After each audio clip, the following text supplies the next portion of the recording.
मैं सुधीर मिश्रा, षटकर्म योग। षटकर्म योग में मैं आपको सबसे पहले आज सूत नेति करना सिखाऊंगा। सूत नेति एक कपास, सूत से तैयार किया हुआ, कपास से तैयार किया हुआ धागे नुमा आकार में, तार के नुमा होते हैं ये देखिए इसमें तार है। पहले इसमें धागा बनाते हैं, धागे से फिर इसको पूरा इसको बटते हैं। इसमें बटने में बहुत वो होता है। देन इसमें बटने के बाद देखो इसमें एक ढाइन से आपको एक धार दिख रही है, ये धार दिख रही है।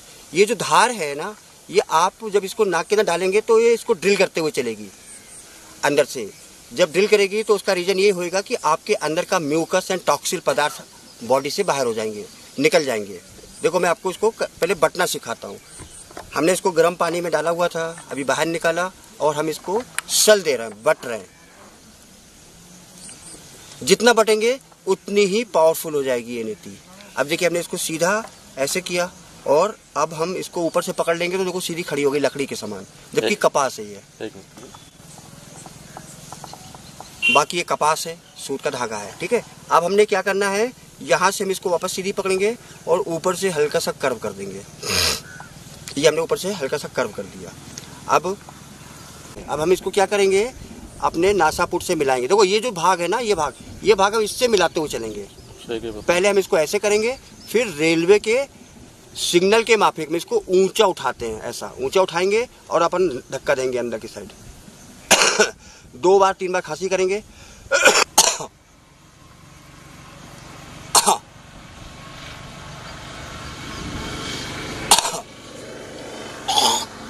गंदगी आ गई, देखो जैसे दिख रहा होगा आपको, ये सारी जो गंदगी थी ये सारी इसमें आ गई।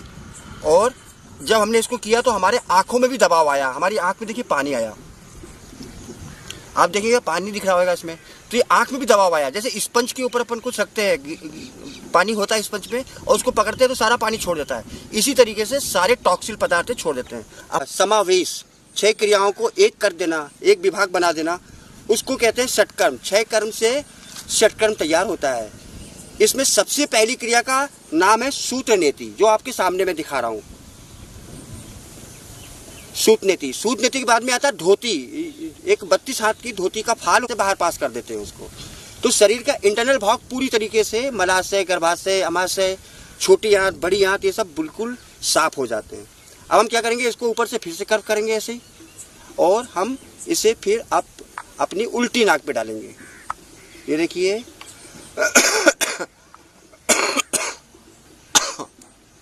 इजी प्रोसेस, स्वयं करना सीख जाओगे। ये हमने वापस फिर से जल नेति का पाउडर पानी मिलाया हुआ है, इसमें ऑलरेडी जल नेति सीधे हाथ से, पहले हम सीधे हाथ में लगाएंगे। अब हम ये टोटी दिख रही, विशेष प्रकार की टोटी है जो नाक के लिए ही तैयार की गई है। इस टोटी, ये देखिए ऐसे किया, स्ट्रेट पोजीशन लेंगे और हम अपने इस कान को कंधे से लाके मिलाएंगे। आप देखो पानी आएगा। अब हमको जबान बाहर कर लेनी चाहिए और एक डॉग के समान हाफो।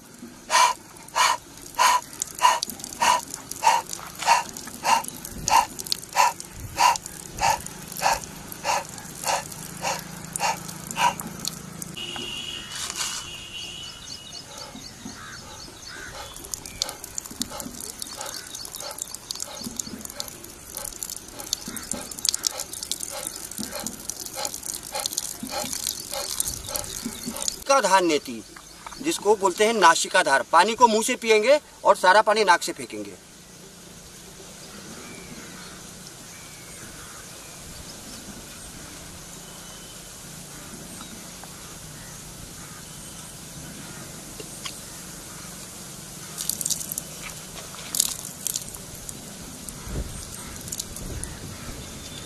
को अब नेति का सबसे लास्ट और अंतिम पार्ट बताने जा रहे हैं।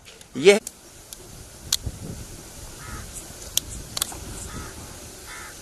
बोलिए अभी। ये देखिए बादाम का तेल है।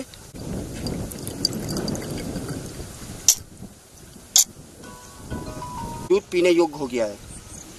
या इतना गर्म समझ लो, जितना गाय ताजा दूध देती है तो कितना गर्म होता है दूध, उतना दूध गर्म होना चाहिए। अगर आपका ये वाले हैंड के पास में आप लोटे को बर्दाश्त कर पा रहे हैं तो दूध पीने योग्य तैयार हो गया है। एक नाक को अपनी बंद कर लेते हैं और एक नाक के ऊपर ये टोटी है। टोटी जो बनी है विशेष लोटा ही बना है, नाक के लिए बना है। तो हमने इसको ऐसे लगाया, हल्का सा ऊपर किया गर्दन, एक नाक को दबा लिया और धीरे धीरे खींचेंगे।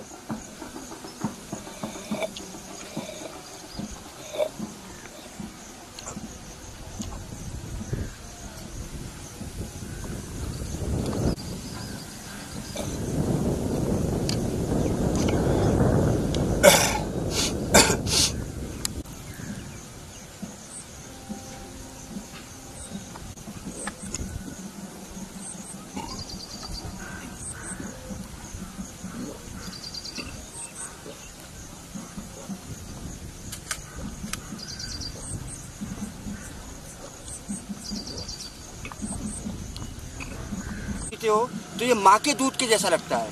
इसका टेस्ट कई गुना बदल जाता है, 100 गुना मीठा हो जाता है दूध ये। यानी माँ के दूध जो आपने बचपन में पिया होगा या पियोगे पहली बार तो आपको महसूस होगा कि ये दूध हमने कहीं पहले पिया है। वो दूध बेसिकली आपकी माँ का दूध होता है, वही सेम टेस्ट आपको यहाँ मिलता है पीने को। तो हम धन्यवाद देंगे अपने ऋषि मुनियों को जिन्होंने इतने महान साधन हम लोगों को उपलब्ध करवाए। अगर हम सब भाई बहन इसका आदर से सम्मान करें तो शायद ही कोई धरती में बीमार दिखाई पड़ेगा। कहीं चश्मे, आप कालांतर की तरफ चलो, पीछे की तरफ चलो तो आप अपने बुजुर्गों को निहारो, उनकी तरफ देखो। वो कभी दांत, उनके आंख में चश्मे नहीं फिट होते थे, उनके दांत नहीं गिरते थे, वो कभी बूढ़े नहीं होते थे। तो ऐसी क्या चीज करते थे वो। तो मित्रों, वो लोग सत्कर्म को अपना माता पिता की तरह सेवा करते थे और इसीलिए वो लंबी आयु पाते थे, 200 साल 150 साल तक जी जाते थे। आज अपन नहीं जी पा रहे हैं तो उसका यही रीजन है कि हम कई प्रकार के दूषित पदार्थ को अपने अंदर ले रहे हैं, सेवन कर रहे हैं। खाने में हम जो गेहूं खा रहे हैं वो भी कितने प्रकार की खादों से युक्त होके आ रहा है, जो केमिकल से युक्त है। ऐसे कई वेजिटेबल हैं, ऐसे कई फ्रूट्स हैं। कोई भी चीज के ऊपर आज अपन विश्वास नहीं किया जा सकता। सब चीज आज दूषित हो चुकी है। तो इसलिए मेरे भाइयों, मेरे मित्रों, मेरे अजीजों, हम कहेंगे कि एक बार सत्कर्म जरूर अपनाओ। जय हिंद, जय भारत, नमस्कार।